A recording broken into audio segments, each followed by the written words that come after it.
Wheatstone सेतु एक ऐसा उपकरण है जिसकी सहायता से अज्ञात प्रतिरोध का मान ज्ञात किया जा सकता है। इस व्हीटस्टोन सेतु में 4 प्रतिरोधों की एक ऐसी व्यवस्था होती है जहां 4 में से 3 तो ज्ञात हैं और चौथा वाला अज्ञात है। PQR ज्ञात होते हैं और चौथा S अज्ञात होता है। इस सिद्धांत से अज्ञात प्रतिरोध S का मान ज्ञात कर सकते हैं। वैज्ञानिक व्हीटस्टोन को सम्मान देने के लिए इस उपकरण का नाम उनके नाम पर ही रखा गया और उसको हम व्हीटस्टोन सेतु मतलब ब्रिज के नाम से जानते हैं। व्हीटस्टोन सेतु के सिद्धांत के अनुसार अपन 4 प्रतिरोध लेते हैं, PQR ज्ञात है, S अज्ञात है, बीच में एक धारा मापी जिसका प्रतिरोध S है और जिसमें जाने वाली धारा IG है। वो कहता है कि संतुलन की स्थिति में, व्हीटस्टोन सेतु का सिद्धांत कहता है कि संतुलन की स्थिति में यदि धारा मापी में किसी प्रकार की कोई धारा ना जा रही हो अर्थात सेतु संतुलन की अवस्था में हो तो उच्च 2 प्रतिरोधों का अनुपात निम्न 2 प्रतिरोधों के अनुपात के बराबर होता है। P/Q = R/S। ये आपके व्हीटस्टोन सेतु का सिद्धांत। इसको व्यवस्थित ही ऐसे किया जाता है कि धारा ना जाए। इसको सिद्ध करना है और इसको सिद्ध करने के लिए हम किरचॉफ के नियम का क्या कर सकते हैं, उपयोग कर सकते हैं। इसको सिद्ध करने के लिए हम किस नियम की सहायता ले सकते हैं? तो अपन ने 4 बिंदु ले लिए, A, B, C और D। यहाँ से कुल धारा बैटरी से कितनी आई? I।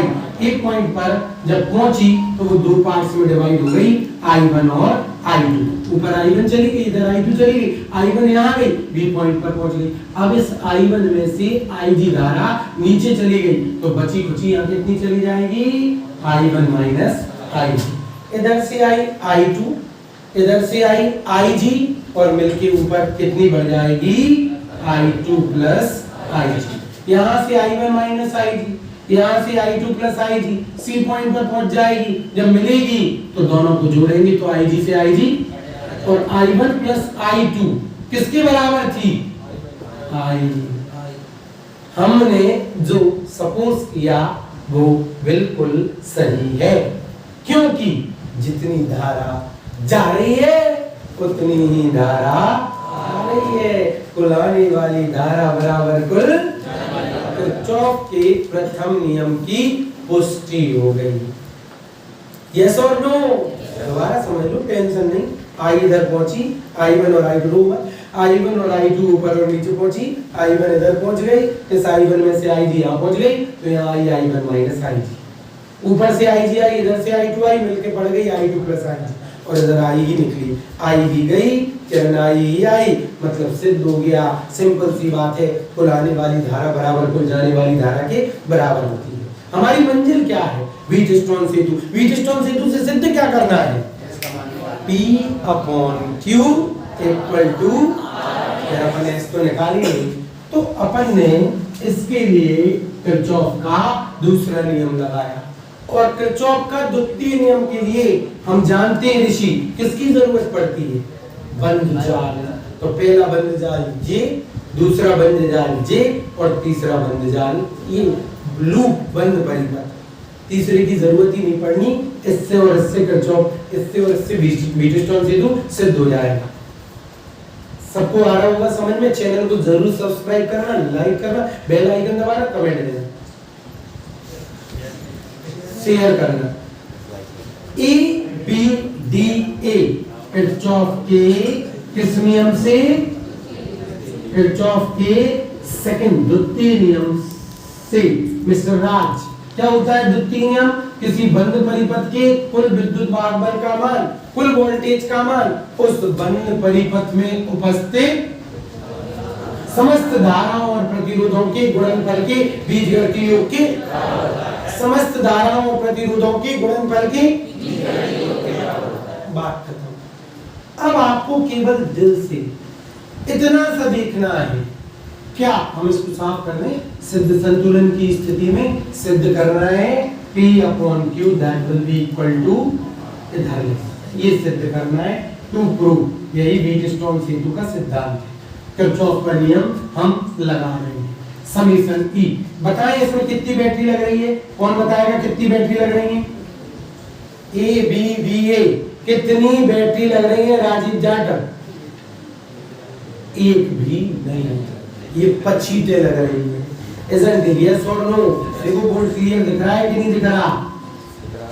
ठीक है, ये 25 ये दिख रहा है, उत्ते कह रहा हूँ ठीक। तो इसमें एक भी बैटरी नहीं है, इसलिए कुल वोल्टेज का मान।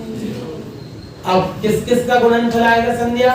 धारा और प्रतिरोध। ए से बी कौन धारा कौन प्रतिरोध? और प्रतिरोध जी हो गया आपका I1P। असली फिजिक्स चालू हो गई। आ गई बात समझ में?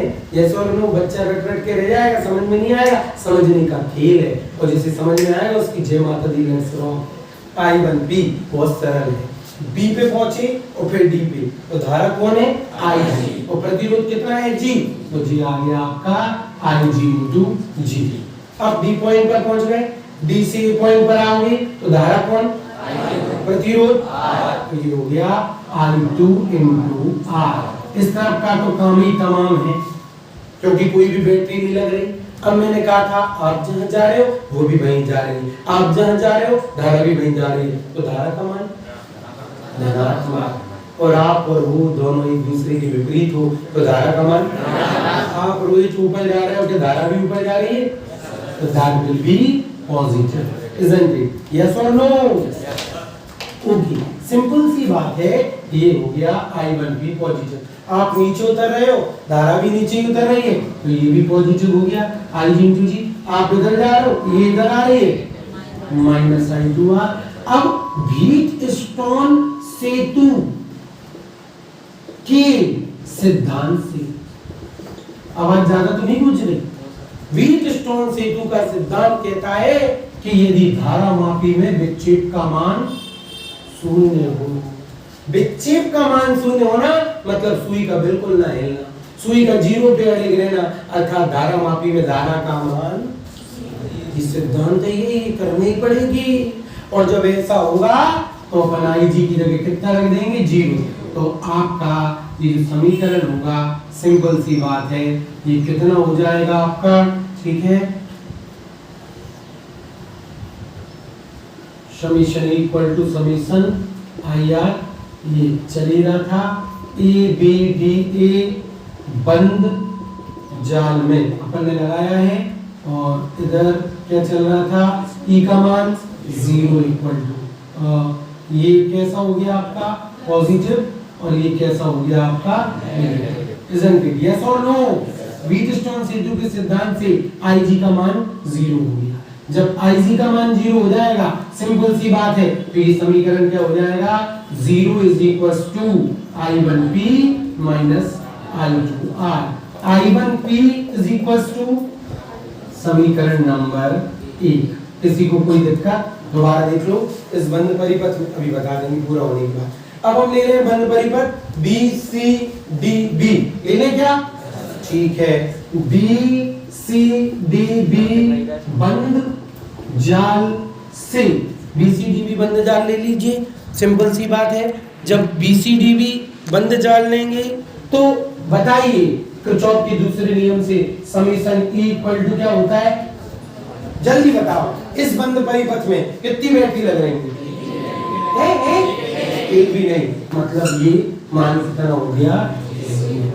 Isn't it? Yes or no? Okay, that will be equal to धारा into प्रतिरोध का गुणनफल। बताओ, जब इधर से चलोगे B से C, तो कौन धारा और कौन प्रतिरोध? I1 माइनस, और प्रतिरोध कितना है? Q। बिल्कुल सही, वेरी गुड। अब आप C पॉइंट पर पहुंच रहे, C से D पे पहुंच रहे हो, कौन धारा कौन प्रतिरोध? इधर लिख दूं I2 plus IG into S। अब आप D से A पर आए, सॉरी D से B पर आए, तो कौन धारा और कौन प्रतिरोध? IG into G। अब विचार किया कि जी धनात्मक होंगे कि ऋणात्मक, आप नीचे उतर रहे हो, धारा भी पॉजिटिव। यस और नो? आप कैसे जा रहे हो? धारा ऊपर जा रही है, that will B negative. Negative yes और नो, आप ऊपर जा रहे हो धारा नीचे जा रही, दैट विल बी। अब क्या लगा दिया, व्हीटस्टोन सेतु के कैसे सिद्धांत से, यस और नो, IG इक्वल टू, इधर जीरो रखोगे तो देखो बेटा क्या बचेगा, I1Q, ये जीरो हो गया। इधर IG जीरो रखोगे तो क्या बचेगा, I2S, इधर जीरो रखोगे तो ये पूरा क्या हो जाएगा, जीरो, तो बचा I1Q इज इक्वल्स टू समीकरण नंबर, इसको देखो ये 1 है, इसको देखो ये 2 है, और एक काम करो समीकरण 1 को समीकरण 2 से क्या दे दो, भाग दे दो। जब 1 को 2 से देखो दिख रहा है कि नहीं, भाग दोगे तो I1P upon I1Q I2R upon I1 से I1 I2 से I2 P upon Q equal to hence prove. यही व्हीटस्टोन सेतु का सिद्धांत है। सिंपल सी बात है, ये व्हीटस्टोन सेतु का सिद्धांत संपन्न हुआ।